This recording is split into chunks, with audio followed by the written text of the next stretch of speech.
diferencia hay entre estimar y probar hipótesis? Estimar es como decir, oye, ¿cuál será ese valor de la población que yo desconozco?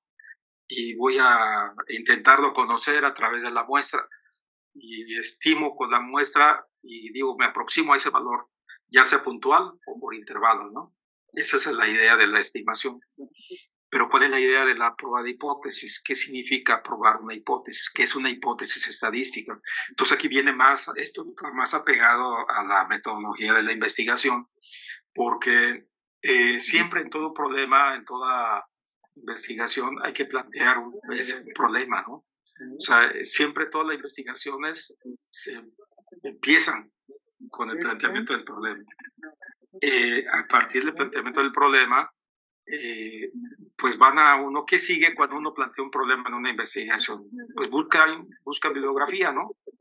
Busca bibliografía para ver cómo han resuelto los demás este problema, ¿no? Entonces, en la teoría, uno ve que lo que ya se ha hecho, que se ha resuelto sobre ese problema, y de ahí se hace uno preguntas, ¿no? Preguntas de investigación, y entonces esas preguntas de investigación, generalmente las respuestas a esa pregunta de investigación pues son las hipótesis de investigación. Esas hipótesis de investigación, las respuestas a esa pregunta de investigación, nos las da la teoría. O sea, lo que han hecho ya los demás. Dice, mira, así se ha resuelto ese problema. Ahora lo que nosotros queremos como investigadores es ver si realmente sigue comportándose igual, ¿no?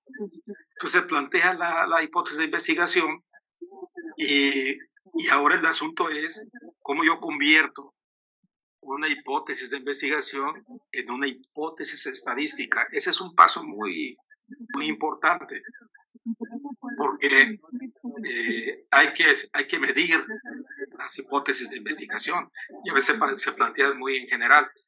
Entonces, ¿cómo le hago para traducir la hipótesis de investigación en una hipótesis estadística? Por eso es importante saber bien claramente qué es una hipótesis estadística, ¿no? Ya sabemos lo que es una hipótesis de investigación en términos generales, la respuesta a una preliminar a una pregunta de investigación. Pero ¿qué es una hipótesis estadística? Es muy sencillo una hipótesis estadística. Quiere decir, a diferencia de la estimación, donde uno anda buscando qué valor puede acercarse al parámetro, aquí estamos proponiendo un valor al parámetro. O sea, estamos proponiendo que el parámetro tome valores, un valor. Uno dice, el investigador dice, yo pienso que el promedio de estaturas de los pacientes es de 1,68, población general, ¿no? 1,68 metros. Yo creo que es eso así. O históricamente en los archivos se ha dicho que el promedio de los pacientes mayores de 65 años es 1,68 metros, 1,68 metros. Ese ya está. Le estamos dando al parámetro, le estamos dando un valor.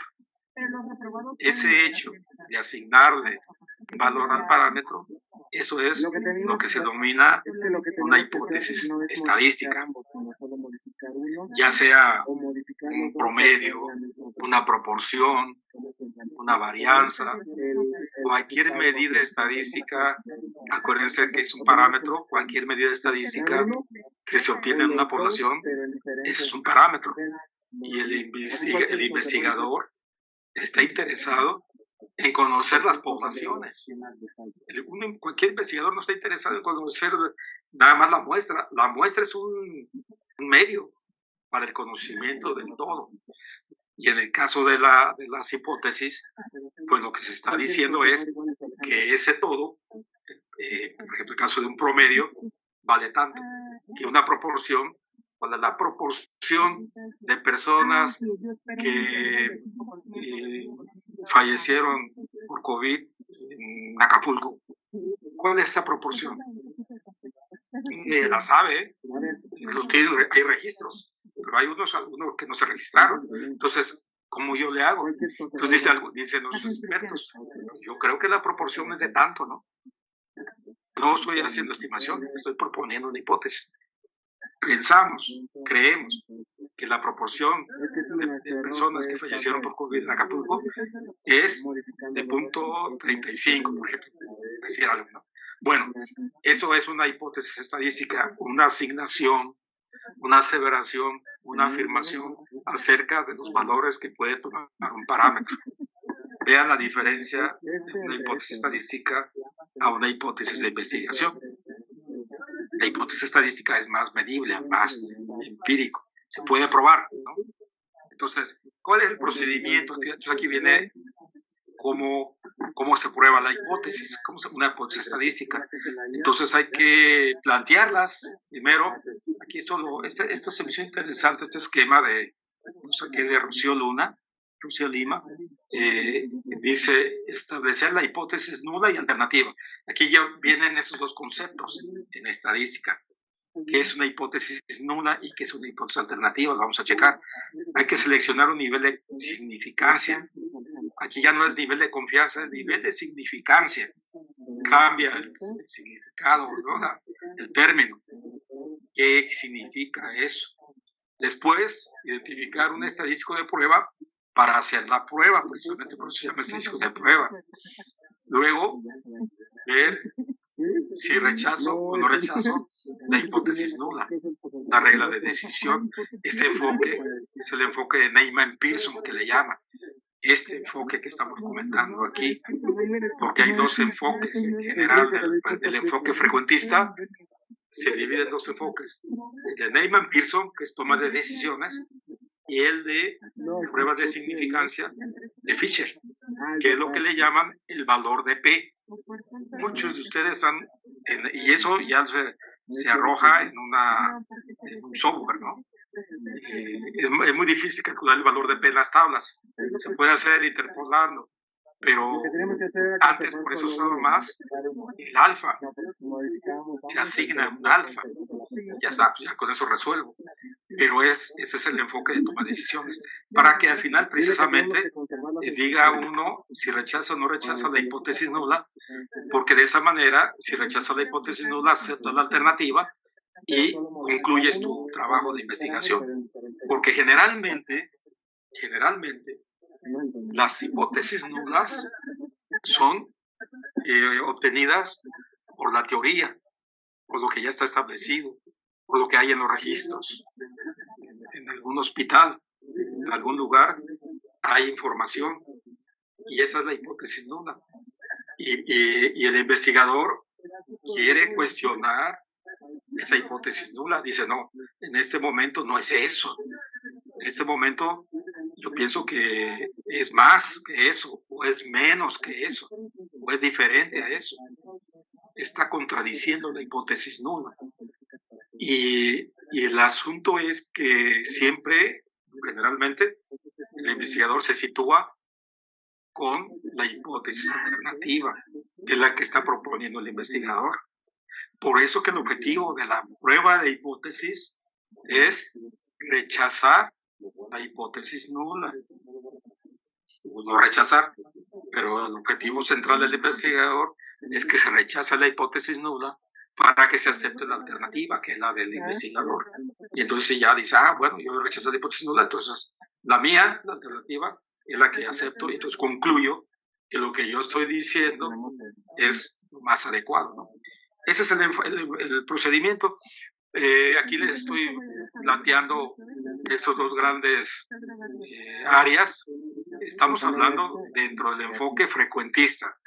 O sea, a lo mejor dicen, no, pues, no me interesa que sea frecuentista, o que sea bayesiano, que sea de verosimilitud. Bueno, no importa. Pero sí es importante, es muy relevante para el investigador saber cómo procede un método, un enfoque, y cómo procede el otro. Porque a veces se confunden. Y todavía hay mucha controversia sobre eso. Y ahorita vamos a comentarlo. Vean, por ejemplo, el enfoque de Neyman-Pearson Este enfoque fue allá por los 50, 40, 50, 60, que son lo que empezó a usarse y prevalece todavía. Fíjense, ya estamos, ¿qué? 70 años después, y sigue usándose ese enfoque de Neyman Pearson de toma de decisiones. ¿En qué consiste? Pues que hay que apoyarse en un nivel de significancia. O sea, esta es una probabilidad. Aquí, como es toma de decisiones, aquí es o rechazas o no rechazas la hipótesis nula. Ese es el objetivo. Por eso es toma de decisiones. Pero el problema es que tú rechazas una hipótesis nula y no sabes si la hipótesis que está rechazando es cierta o es falsa, porque nadie sabe cuál es el valor verdadero del parámetro. Por ejemplo, ¿cuál es el valor verdadero de la proporción de personas que fallecieron por COVID en Acapulco? ¿Quién lo sabe?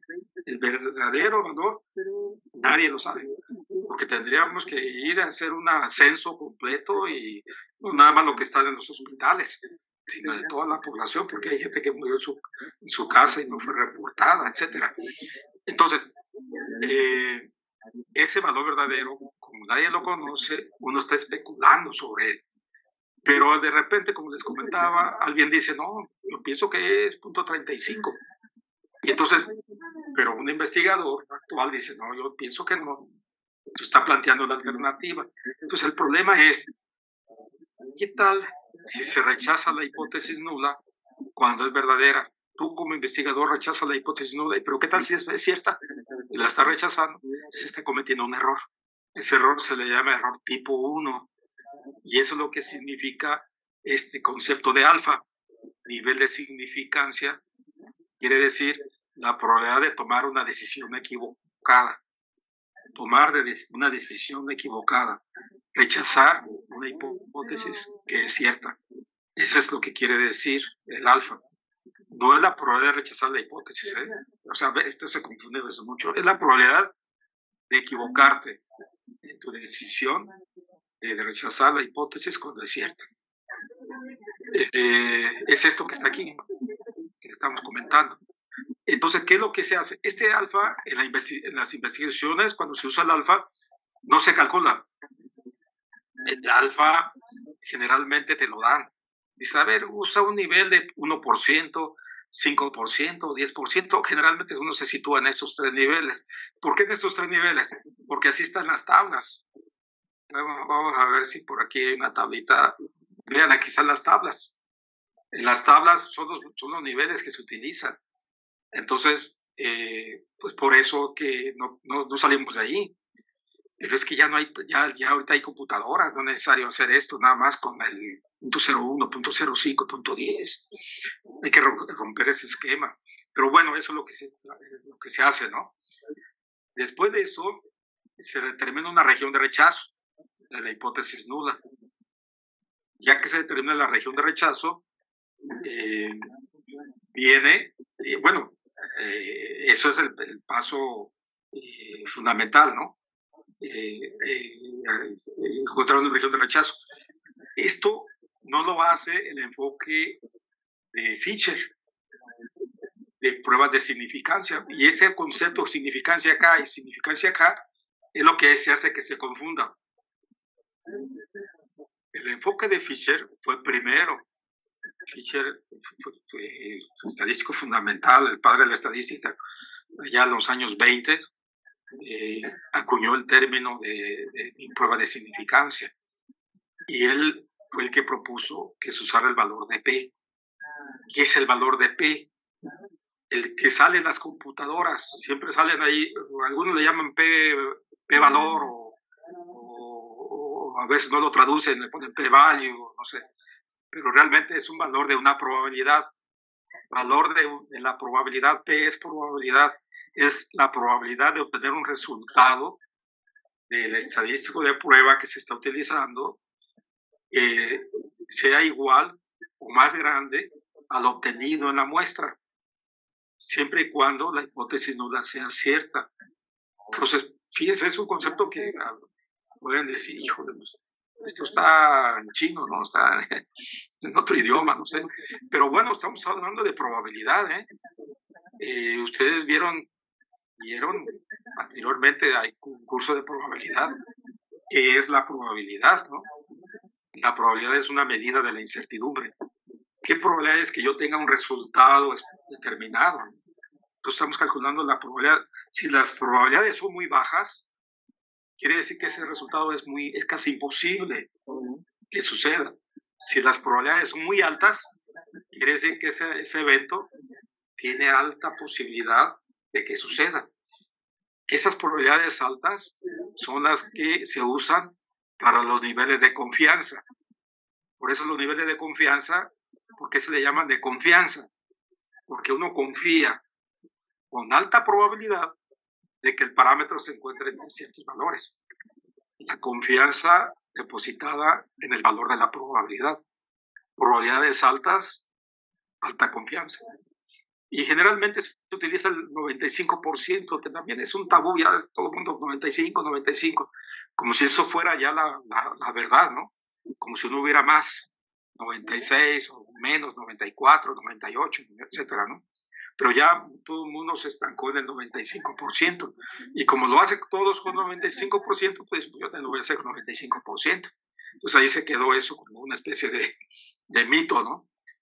Bueno, aquí es lo que estoy comentando. Mientras más pequeña sea esta probabilidad, lo que está sucediendo es que me está diciendo que la muestra que yo tengo a la mano no es posible, es poco probable que proceda de esa población donde se está diciendo lo que se está planteando en la hipótesis nula.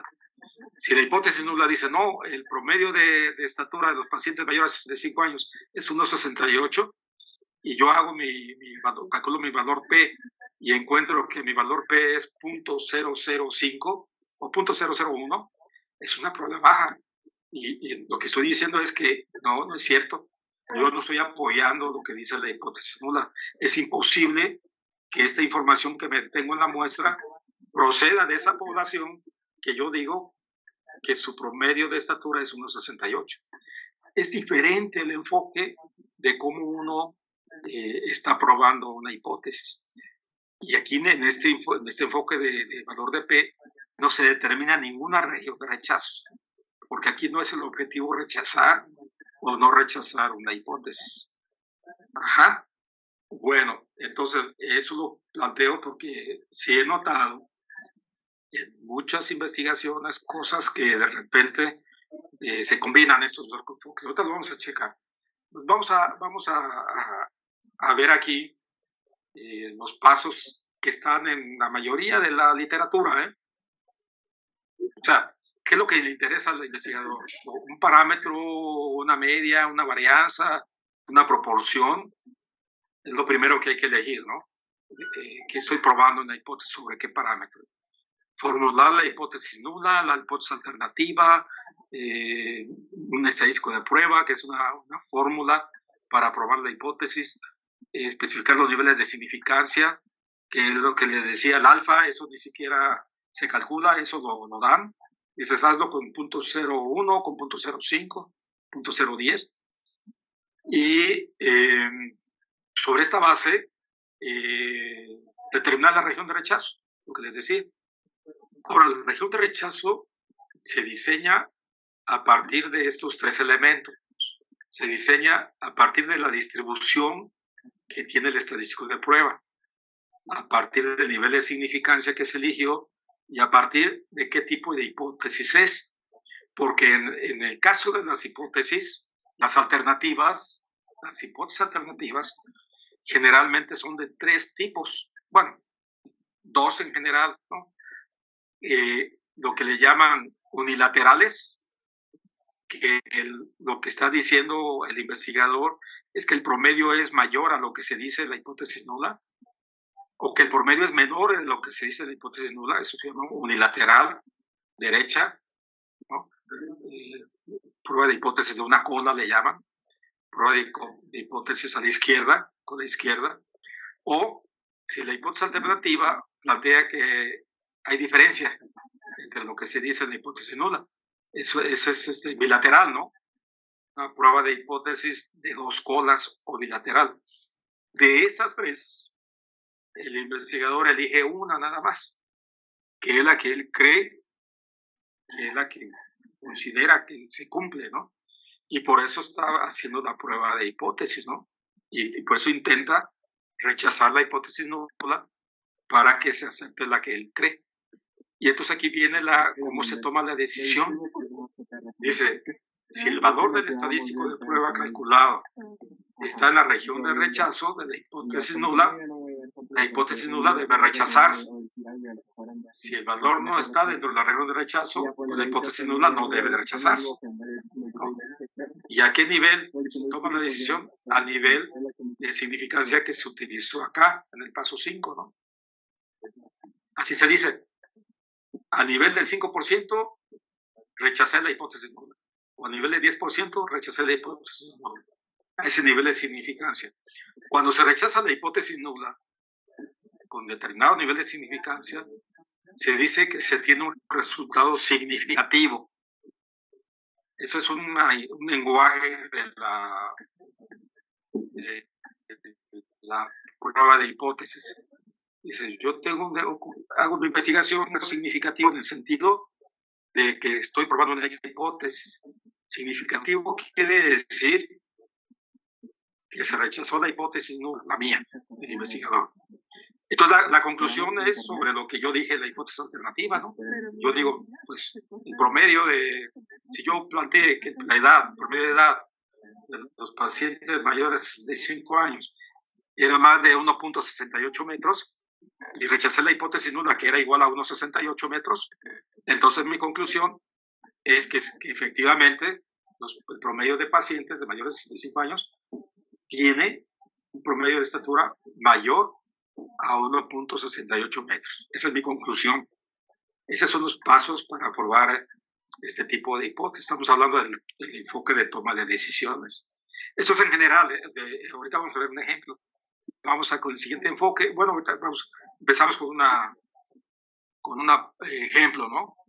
Entonces, fíjense que el asunto de la prueba de hipótesis es eso, asignarle al parámetro un valor o valores. Vamos, igual que en el caso de estimación por intervalo, hay dos casos. Estamos hablando para una media. Si la población tiene una varianza conocida, otra vez usamos la Z, este es el estadístico de prueba, usamos la tabla normal. Pero si la población no tiene conocida una varianza, otra vez pues, venimos a la T de student con n menos un grado de libertad. Ahora aquí viene una nota que es lo que vamos a aclarar.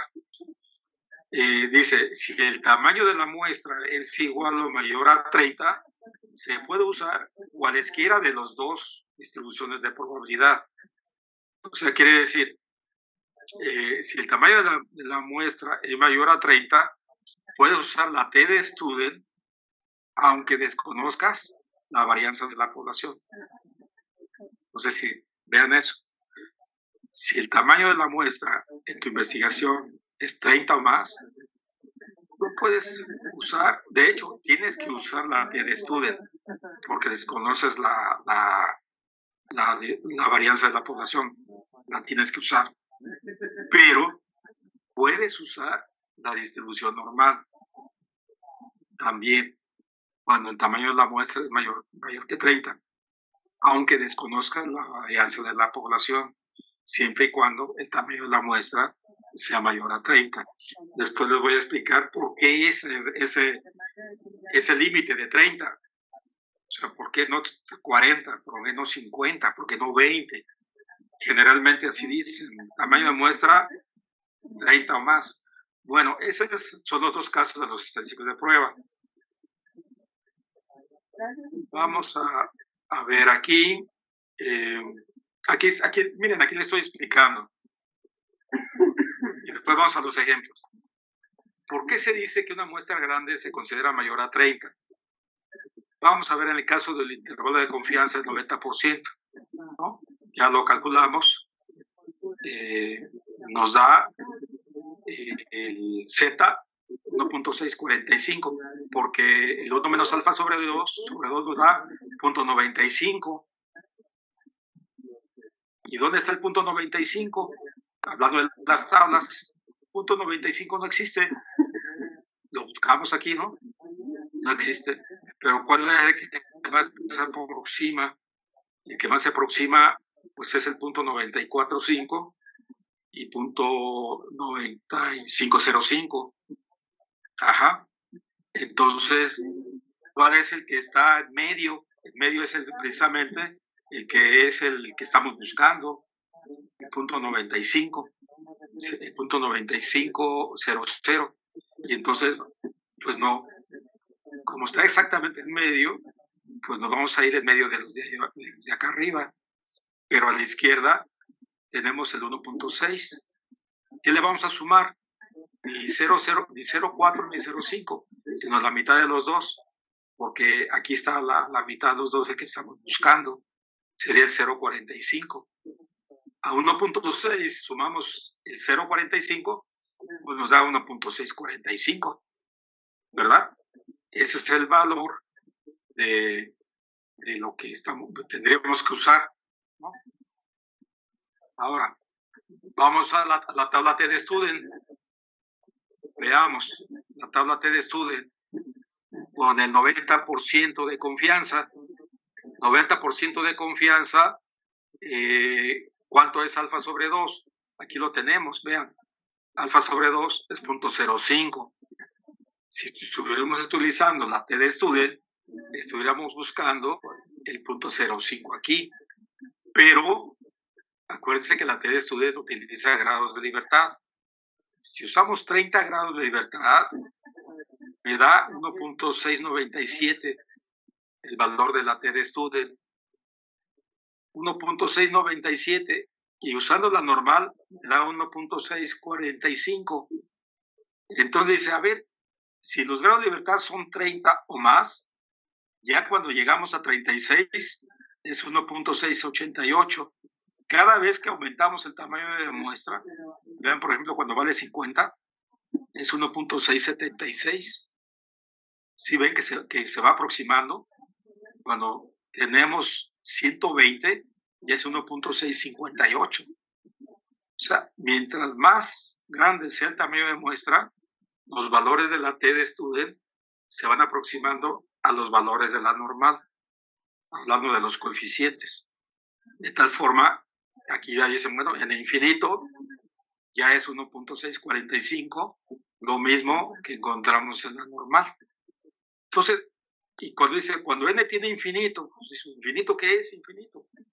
Entonces, por eso muchos de bibliografía, libros, infinito es grande, dice. Grande. ¿Y qué es grande? Y entonces, por eso, con esta relación, dice, pues ya grande es mayor a 30. Ya cuando es 30 o más, ya se va aproximando la T de Student a la normal. Por eso es que muestras grandes es mayor a 30. Esa es una de las explicaciones de por qué se dice tamaño de muestra grande, ¿no? 30 o más. Vamos a dos ejemplos. Vamos a dos ejemplos. Vamos a los ejemplos. El ejemplo A dice, de acuerdo con un estudio dietético, una ingesta alta de sodio se puede relacionar con úlceras, cáncer estomacal, migraña, etc. Entonces el requerimiento humano de sal es de tan solo 220 miligramos diarios, el cual se rebasa en la mayoría de las porciones de los cereales, ¿no? Se conoce la desviación estándar de esos miligramos en la población, que es de 24.5. Entonces dice, si una muestra aleatoria de 20 porciones, tamaño de muestra es 20, de cierto cereal, en esa muestra de porciones encontraron que el promedio de miligramos es 244, esta es la X barra. Aquí viene una pregunta que es la que siempre en la investigación se hace y que en estadística la pregunta está implícita, la que se agarra en la hipótesis alternativa. La pregunta se convierte en hipótesis alternativa. Dice, esto sugiere en el nivel de significancia de 0.04 que el contenido promedio de sodio para porciones individuales de tal cereal es mayor que 220 miligramos. ¿Cómo respondemos a esa pregunta? Entonces hay que plantear los pasos para probar esta hipótesis. Pero aquí lo que está sombreado en verde está diciendo que se conoce la varianza, ¿no? Veamos. Procedimiento para el problema A es de toma de decisiones. Aquí está. ¿Qué es lo que nos interesa? Un promedio de sodio. Por eso esta mu es una M de media. Pero les decía, los parámetros se simbolizan con letras griegas. Por eso es que aparece esta letra, esta es una M minúscula en griego, que representa la media poblacional. Dice, bueno, son 220 miligramos, ¿no? Por eso ponemos sub cero, lo que dice la hipótesis nula. Y la alternativa, segunda pregunta, si ven aquí la alternativa, dice, esto sugiere en este nivel que el contenido promedio de sodio para porciones individuales de tal cereal es mayor que 220 miligramos. Si ven que dice mayor que, entonces aquí está, mayor que. Ahí está el planteamiento de la hipótesis alternativa. Se obtiene el estadístico de prueba con los datos, ¿no? Los datos del problema, la media, aquí está la media abajo, los datos, la media, la desviación estándar, la mu sub cero, esta, que es lo que dice la hipótesis nula, aquí se pone, aquí, mu sub cero, el tamaño de la muestra, se hace el cálculo, y ese es el estadístico de prueba, 4.38. Ya se calculó, por eso es que en algunos libros le ponen Z calculado. Si ustedes revisan algunos libros, o sea, de repente dicen, bueno, es que hay dos Zetas, una Z es la que se calcula y la otra Z es la que se obtiene en las tablas, ¿verdad? Por eso se distingue. A ese nivel, 0.04, pero igual le agregué dos ceros para buscarlo más rápido acá. Dos ceros, 0.401, es el que más se aproxima, 0.401. Y entonces, ¿cuánto hay ahí? Es menos 1,7 y le agrego 0.05. Entonces sería menos 1,75. Aquí, claro, sin ponerle el signo menos. Y es lo que está aquí, el Z de la tabla. El Z de la tabla es 1,75. Ajá.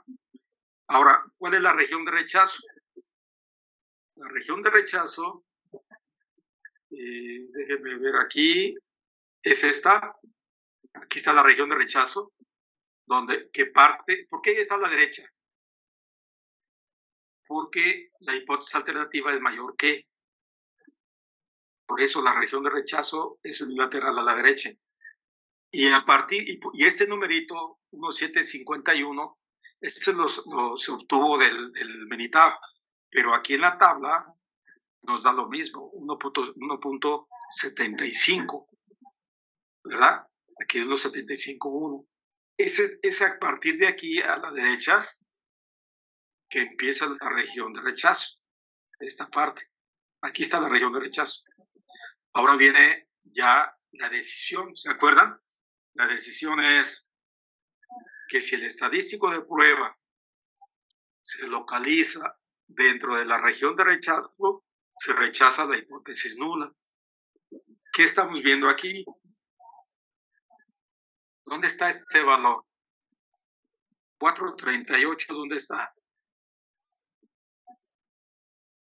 A ver. 438 está en la parte derecha, ¿no? En la parte derecha, acá a la derecha está el 438. Déjenme ver si lo puedo señalar aquí.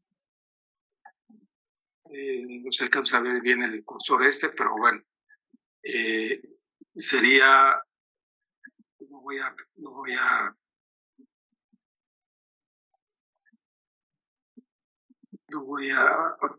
dar aquí. Vean, está por aquí, adentro de la región de rechazo. La región de rechazo es la línea. ¿No? La región de rechazo no es el área.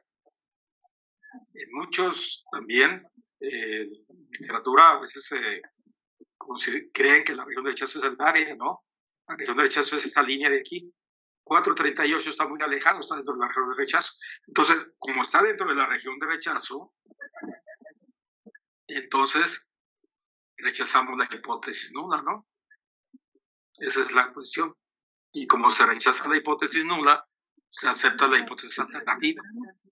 Entonces, aquí viene la cuestión que comentábamos también. Se dice que hay evidencia suficiente en la muestra como para rechazar la hipótesis nula. O sea, si tiene un resultado significativo. ¿Con qué nivel? Pues el nivel que se planteó aquí del 4%. Como se aceptó la alternativa, la conclusión tiene que ver con la alternativa, siempre. Por eso aquí la conclusión se redacta en términos de lo que significa la alternativa. Y la alternativa es la pregunta. Sugiere que el promedio de contenido de sodio es mayor a 220. Por eso la conclusión es que se está de acuerdo.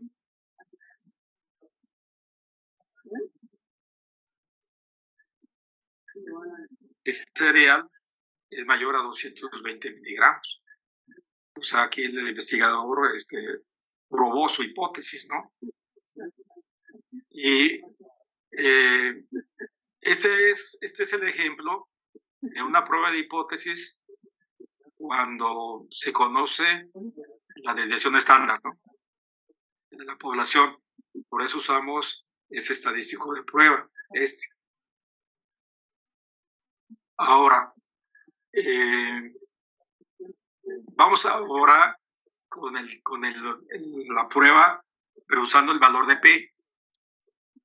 No quise dejar esto al final, sino hacerlo en el mismo momento aquí, terminando el enfoque de Neyman-Pearson. Ahora voy a usar el valor de P. Vean qué diferencia, la diferencia que hay entre estos dos procedimientos. Los primeros pasos son los mismos. Plantear la hipótesis nula, la alternativa, calculas el estadístico de prueba, ¿no? Pero ya no hay región de rechazo. Aquí inmediatamente calculas el valor de P.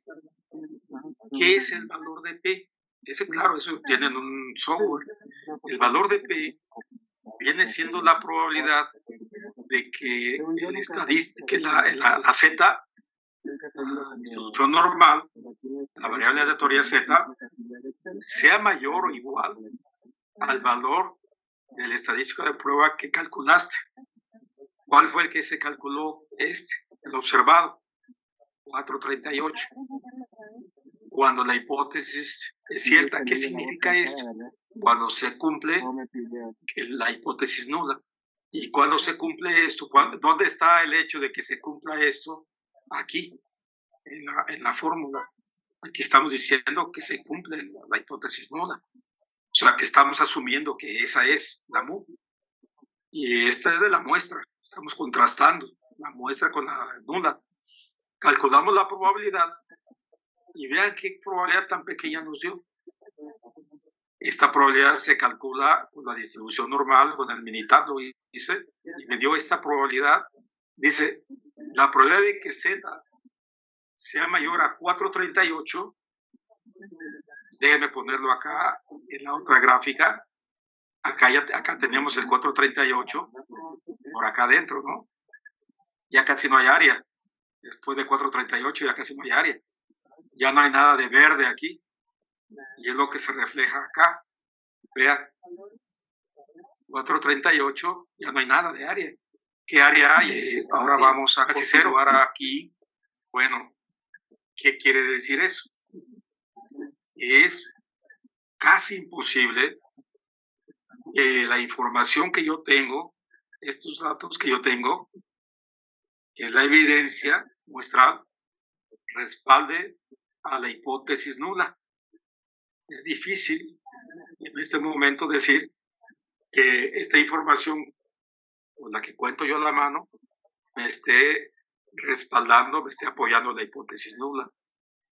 O sea, que el promedio de sodio sea mayor, sea 220. Esto no lo apoya la información muestral. No hay evidencia para respaldar a la hipótesis nula. Esto no es toma de decisiones. Yo siento que este enfoque de valor de P, pues es el que ya está predominando, afortunadamente. Ya muchos libros en las investigaciones, en las publicaciones, ya se está usando el valor de P, pero ahí hay un problema que todavía no lo quieren soltar, que es que comparan el valor de P con el valor de alfa. Y eso es lo que vamos a comentar. Ese es el error que se está cometiendo. El valor de P hay que usarlo sin necesidad de usar el valor de alfa, porque son dos enfoques distintos. Simplemente aquí con el valor de P, mientras más pequeño sea,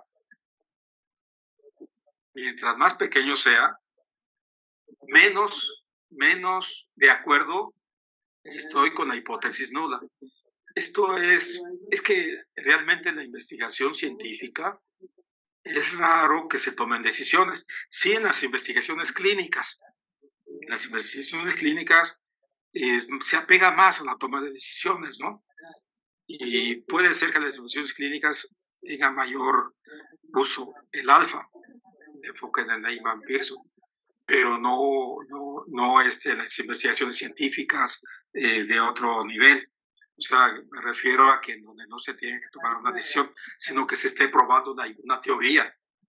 O sea, yo estoy probando una teoría, pero no voy a rechazar una teoría. Simplemente voy a decir, no estoy de acuerdo con esa teoría. Mi información, no hay evidencia como para que yo respalde esa teoría. Eso es una cuestión que está en controversia, ¿no? Que lo vamos a dejar hasta aquí en este momento. Vamos a continuar ahora con el otro procedimiento del problema donde no se conoce la desviación estándar. Vean, es lo mismo, pero ahora usamos una S, la S de la muestra, que es el problema B. El problema B es este.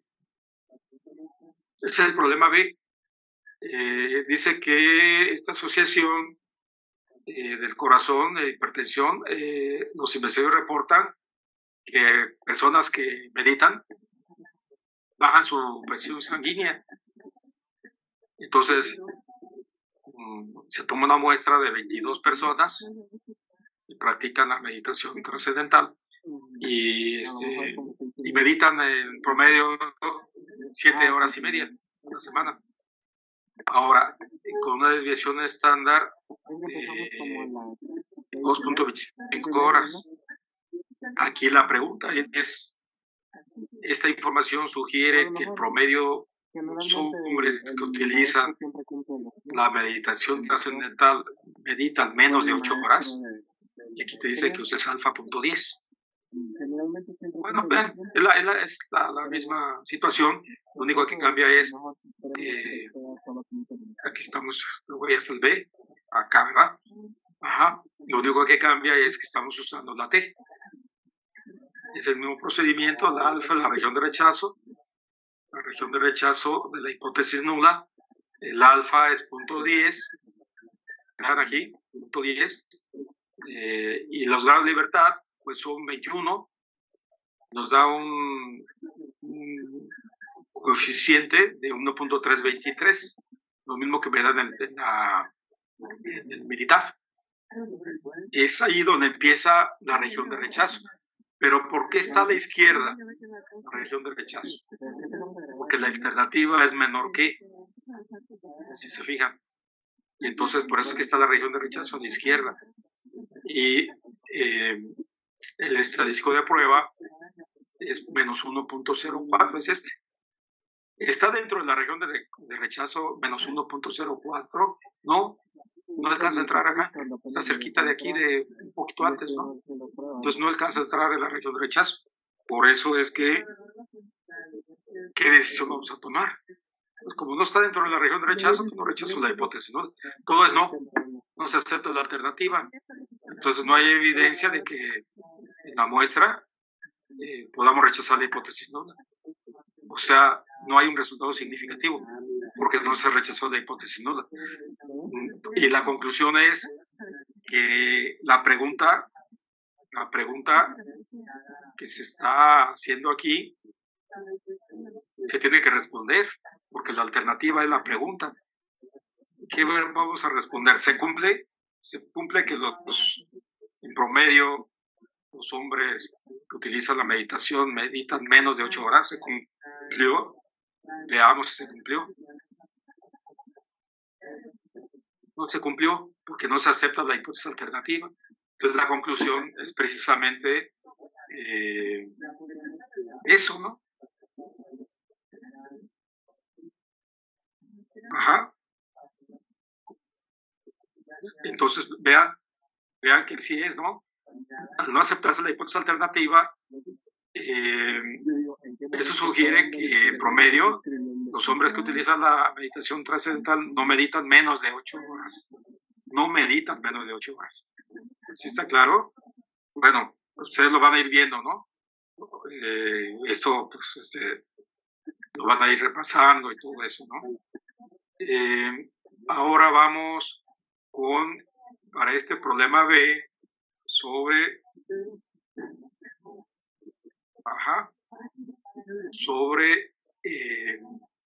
la parte del problema B sobre el valor P. Si se fijan, usando el valor de P, vemos que el estadístico de prueba, como ya lo hemos calculado con el botón de enfoque, es el mismo, pero ahora encontramos la probabilidad, el valor de P, es una probabilidad de que el estadístico de prueba esté por debajo, sea igual o menor al obtenido aquí. Y esa probabilidad nos da 0.1551.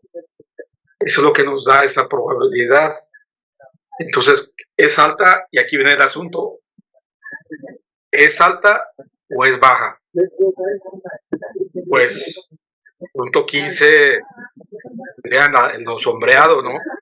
Mientras más te acercas al cero, te estás acercando a 0.50. Entonces, es una probabilidad alta.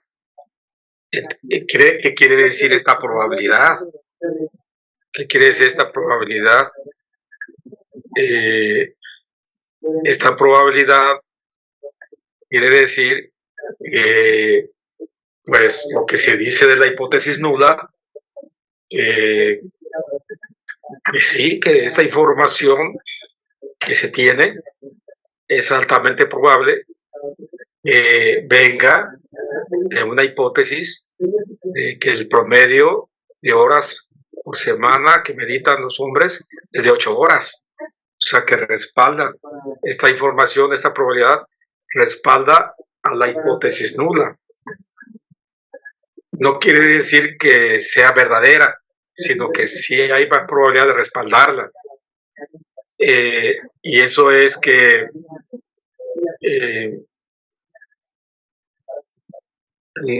nos lleva a que la hipótesis alternativa, bueno, no sea adecuada, porque hay alta probabilidad de que se respalde la hipótesis nula, que se esté de acuerdo con la hipótesis nula. No quiere decir que la hipótesis nula sea verdadera, que se cumpla, sino que se está respaldando eso que se cumple, eso que se está planteando ahí. Por eso que la alternativa no es buena como para decir que esa va a ser nuestra conclusión. ¿verdad? Bueno, entonces lo que hemos visto hasta aquí es sobre un promedio, hipótesis sobre un promedio, siguiendo los dos enfoques, el enfoque de decisión de Ivan Pearson y el enfoque del valor de P.